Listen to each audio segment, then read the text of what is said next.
No, we're excited. That's our mentality, is this place is kind of our home indoor track, and we're excited. One of the points of going there as many times as we have this year was just to feel ready and understand every aspect of their track, and it's going to be one of the most competitive RMAC championships in a while, so it was very challenging just to make it in and qualify, and we're pretty excited about the squad we're bringing. Maybe kind of give us a recap of the past few weeks. Been a lot of great performances, getting more and more people on the national list. Yeah, no, I don't know if I can go through all the school records and PRs, but like these two right here have been phenomenal. Gunnar Rigsby with triple jump, and he's actually has a facility record there, and so we're excited for him to break it again this weekend. And Sierra next to me is in the 200 right now. We're excited to see what she can do there, and as well as a 60. And so those have been exciting. Hayden Riley and shot put just went 17 meters this last weekend at Western, and so we're excited for what that's going to bring. My gosh, we've got the multis that we got. Dawson Hyde is 14th in the country there, and Micah Jenrette is 15th in the country. We've got Kiana is sitting 16th in triple jump, which is crazy because she's been she's been nursing as one of the most intense majors out there. So it's been fun to see her still find some success on the track as well as school. And let's see here. We got, everyone. We've got Elijah Williamson 15th in the 200, and I think tied for 17th in the 60. Help me out, guys. Who else am I missing here? Justin Thompson, is 5th in long jump.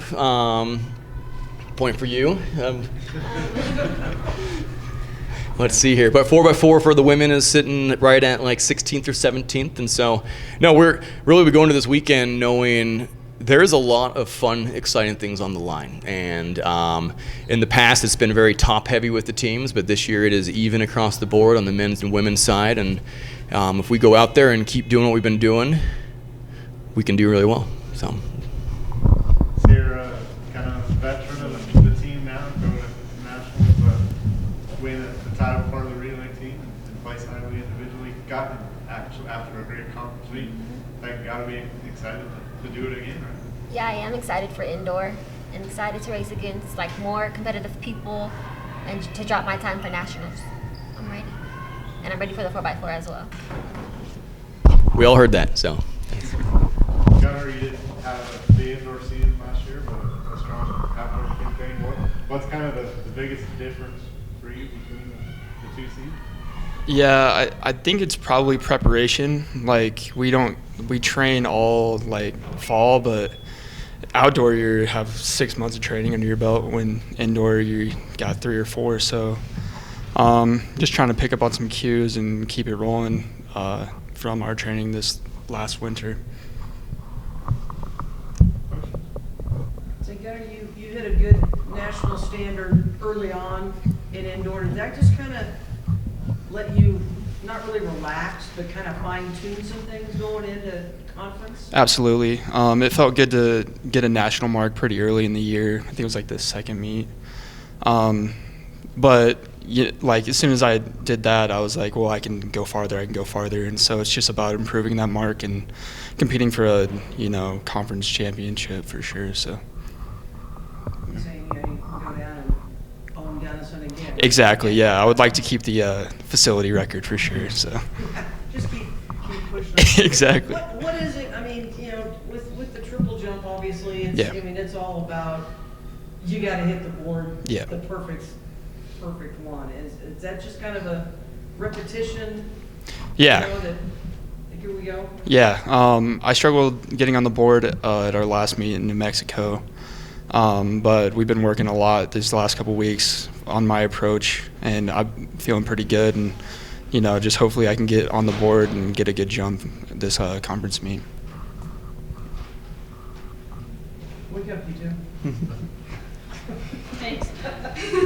Going into a place where it's not Grand Junction, but is, you guys call it your guys' home field, does that help kind of for indoor being able to race there and knowing that, okay, we have those facility records, we know what the track feels like? Does that kind of help going into the RMAC Championship? You want to do that one? I would say it does help because we competed there before and we're just so used to it, I guess. So like just have a better mindset, I guess, and you know what you're going into. So that helps a lot. The most exciting thing is it's 2 hours away. Outdoors is 10 hours away. So part of it is, I don't have to host it, but it feels like it's our own meet. So that's a big part of it. Is travel is a huge piece, and so knowing that we're just going an afternoon little trip is exciting. The light travel, does that make it a little bit easier for you guys to kind of recover on that bus trip, kind of get your mind in that right zone before you get into the RMAC Championship? Yeah, for sure. Long bus rides, you're kind of cramped up. It takes like a little bit to get your legs going again. Like we do shakeouts before the meets and everything, but just being able to have a couple-hour bus ride and get off and shake out, and then you're just pretty much like chilling in your hotel. It's a lot better than driving, like a day trip somewhere, for sure. I would say it definitely helps my body because I have bad knees on the bus. So it just helps that it's 2 hours away, and I have less injuries, I would say. So with indoor, especially for sprinters and runners, you don't have to worry about wind. Yeah. You don't have to worry if it's hot or if it's cold, because it's all. Does that just help mentally more than anything? Is knowing that I don't have a headwind that I have to run against? And I would say it does because outdoor you just never know the weather. So indoor, you can just go out there and run, stay in your lane, no weather or complications. stay in your lane and you're all good. Yeah. Just stay in your lane. Coach talked about kind of having a deep team and a lot of different events, not only in your own individual events, do you have some inter-squad competition, but you see someone on the neighboring event or next thing over coming up after you, or does that kind of give you a little bit of sense, I got to one-up what my teammate just did? Yeah, it's nice because Spencer and I were trading the outdoor record quite frequently last year. So it's nice to be able to jump with somebody like him, and Zace has been doing a really good job for us. So when you see your teammate do good, you're like excited for him, obviously, but then you're like, well, I got to go beat him now. Like that's the mindset that we have, and we stay friendly, but in competition, we're always trying to beat each other for sure. I would say the same thing, especially for a sprinter, because I'm bad at blocks, but you just get better when somebody else beats you. You just get mad, I guess, and you just do another rep, make sure you're as good as them. And as from a coach standpoint, and these two are great examples of upperclassmen, and we can have a dominant group event because of their leadership, which is fun. And a lot of times in programs, if your best athletes are not wanting those around them to also be great, then it can be a really frustrating thing. But here, Sierra wants nothing better than someone to push her and to compete with her. And same with Gunner, wants everyone to just compete with them. And so it's a testament to their leadership and just the people they are, and our team's filled with that, which is, for me, it makes my job, I just watch. And but that's the key, is it's them that makes that possible. And so none of credit goes to them. And so we're very proud of our athletes we have. It's also the way the program is built from the ground up, and from having, well, we think we can field a team this week, to we have choices. Mm-hmm. I mean, how big is that? Is just having more and more bodies to really keep pushing. I mean, on my end, it has all started on like my first year. We had, or my first recruiting class, Sierra. I was lucky as heck to get their class and her and everyone involved, and Gunner we were able to convince to come on over. But it's big because it means it's fun to just, training's fun when you're with people you enjoy and then they work hard. And just like work is not too much fun if everyone hates it. And with us, it's we pride ourselves and they enjoy what they do. And it comes from a bigger team that is all about the team and all about being great.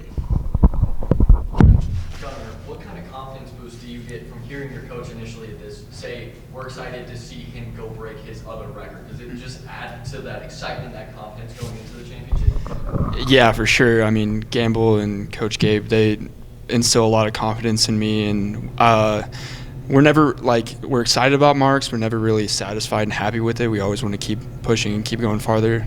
And so it's just nice to have somebody always like hyping you up, especially going into a big meet like conference.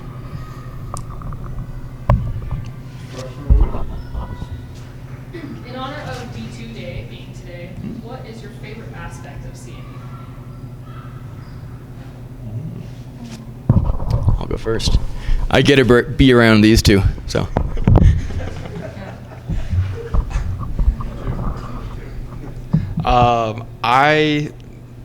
I grew up like around Grand Junction and Grand Junction, and it just feels like home for me when I'm here, and like the track team really feels like a family, and not having that many people, like as many people as I previously experienced on campus, you really get a sense of like a family type atmosphere and like a community.